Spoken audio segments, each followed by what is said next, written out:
Well done, Tommy, into your first Grand Slam semifinal and a guaranteed top 20 ranking after this tournament. What are the feelings right now? And it's not over yet. Yeah, man, I'm really excited. It wasn't like the prettiest match ever today, but it was how I needed to play the match. It was how the match I felt like was always going to be. He's a great server, and you know, I had to just put in as many returns as I could. But I'm really excited, man. It's really cool, and I think it's even cooler if I do play. I think I saw Novak's up like 5-1 in the first or something. I mean, that's probably who I want to play. I mean, probably have a better chance of winning if it's Rublev, but to play Novak here in Australia would be awesome. Anna? You preempted my question partly, but you haven't played Novak before. I'm wondering, have you guys ever practiced? Do you ever chat in the locker room? Like, do you have any kind of, you know, much interaction with him since you've been on tour?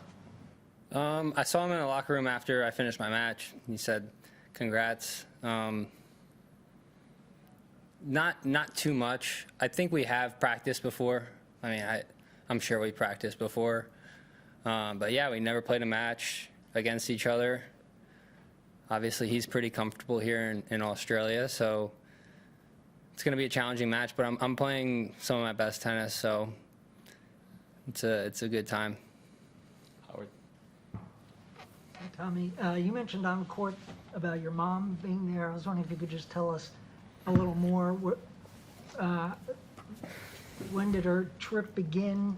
From where? And did you get a chance to see her before the match or after? And what did it mean to you to have her there? I mean, it was awesome. I was actually, when I first heard, I was pretty nervous because we've had a good thing going here, and I didn't really want to change anything.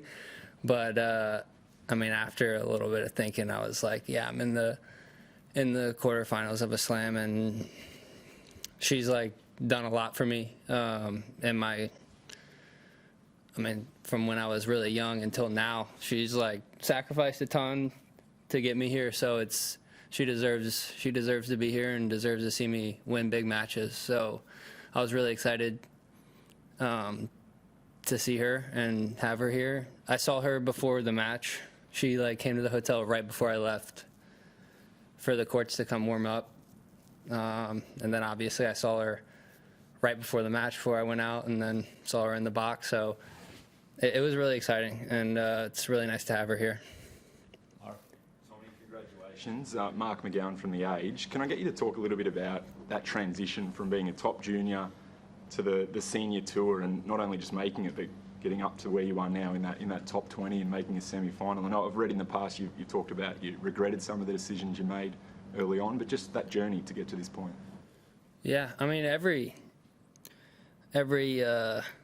junior to pro has like a different path, you know. Obviously Fritz, me and him had a lot of like really good matches in finals of junior slams, and he like made the jump into the pros really quickly, and he's been doing great ever since. Riley has had a different path. Big Foe's had a different path, and mine's kind of been like the slowest, but like I like to think of the last 4 years of my career as just been like steady steps moving up. I mean, that's what it's felt like at least, and I feel like hopefully 2023 is the year where I really make a big jump and push into, you know, the top 15, top 10. That's where I want to be ultimately. When you touch on what I said before, that comment about regretting some of the things in the past, like, can you expand on that if you're willing to? Yeah, I mean, I wish I went to college like straight after, like the juniors. Like if I were to do it again, I would have went to college for a year or two. But I don't know. I try and not, at this point, like look back and regret too much. Obviously, everything that happened, like I learned from it, and it made me who I am today. It made me like the player I am today. So I'm pretty satisfied with who I am right now. Obviously, not satisfied quite yet with the tournament. You know, hopefully we can keep going, but yeah. Thank you. There have been a lot of engaging stories about the Americans here in Melbourne this year. You talk about Ben, you talk about Jess Pegula and sort of her favouritism at different points. Sebastian Quarters run to the quarters. Do you feel like you've been sort of flying under the radar as one of the Americans here in Melbourne, and how would that tag make you feel? Oh yeah, I mean, I've been on the outside court just grinding until the round of 16. So it's been, I think I've been flying under the radar a little bit. Hasn't been like easy matches. Like first round I played great match. Second round I had an absolute war. And then I played, I think, Brooksby on the court 3. And I mean, we haven't had too many like big name matchups, so I wasn't on the inside courts for a bit. So I mean, it's hard to not fly under the radar when you're out in the park, you know. Howard. I wanted to ask something else, but if I could just follow up, did that bother you? Does that bother you? And do you like being today in the spotlight of the biggest arena here? Or did you enjoy it? Are you okay with nobody paying as much attention to you until you get to the business end of things like today? You know, my next match will be on Rod Laver, so I'm happy with that. What I wanted to ask was, I know you were incredibly young, but I'm wondering, were you paying any attention at all, or do you have any memories at all of Andy Roddick at the U.S. Open in 2003? And if so, what do you remember? Were you a fan of his then? Because I think that's like right when I started playing tennis.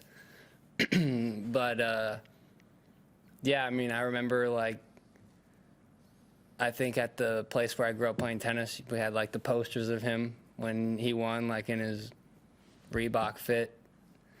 I was actually like salty when he switched to Lacoste. I was like, he's not going to win another slam now, you know? I thought it was the outfits. But yeah, I mean, I remember it, but just from, I don't like actually remember watching the match, but it was definitely something that I remember Roddick winning, you know, the U.S. Open. One. Yeah. The other day we were talking a little bit about Laver Cup and how much you did not enjoy sitting on the, you know, riding the bench basically during that experience. And now, you know, now you've kind of catapulted over some of those teammates of yours in terms of your, you know, how far you've gone in this, and not just this event, but in a major generally. It strikes me how quickly something can change like that. Do you feel like it's been any bit of a whirlwind, or you think you may feel that more after this event is over? Yeah, I haven't felt anything yet. You know, I'm still in the Australian Open. Still have another match to play, and hopefully, ideally, have another 2 matches to play. So I'm not really worried about that stuff right now. I mean, I have another match in 2 days that I'm worried about. Last 2, Mark and Howard. I'm obviously from Australia and would love to hear about your relationship with Nick Kyrgios. I understand you two are pretty close. Is that true? And what is the relationship with him? Yeah, I mean, I think he's a insane talent in the sport. I think it's hard not to watch him play. Him and Francis are like my 2 favorite people to watch. If he's on TV and I'm at the tournament, like I'm watching his matches because it's like the most entertaining stuff. I mean, I was bummed to hear that he had to pull out of this tournament right before, because I was really looking forward to watching him play. But yeah, I mean, I think he's going to have a good year. I mean, he obviously turned it up last year, played amazing. So looking forward to seeing him play. You've hung out with you socially though, haven't you? Yeah. Last one, Howard. Just to go back to Andy for a second, you're the first American man in the semis here since Roddick, almost 15 years ago. It's been a long time since American man won one of these things. Mm-hmm. It's been a while since American men have been relevant at the latter stages of these things, but we saw Francis in New York. Yeah. Now you're here in the semis, potentially 2 more matches to go to a title. Is that, first of all, I guess, is that important to you? Does that matter to you, the idea of putting American men's tennis back on the map? And what sort of future do you see now? There's a whole group of you in your 20s climbing up right now. Yeah, it's important to me. American tennis is like, since I was young, like that's all we've been hearing. Since like 14 years old, the coaches have been telling us like, we need new Americans, you know? So it's like kind of engraved in my head.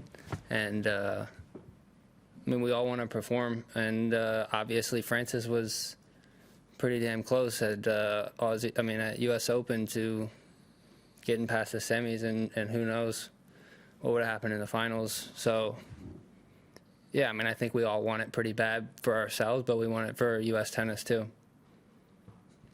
Thank you.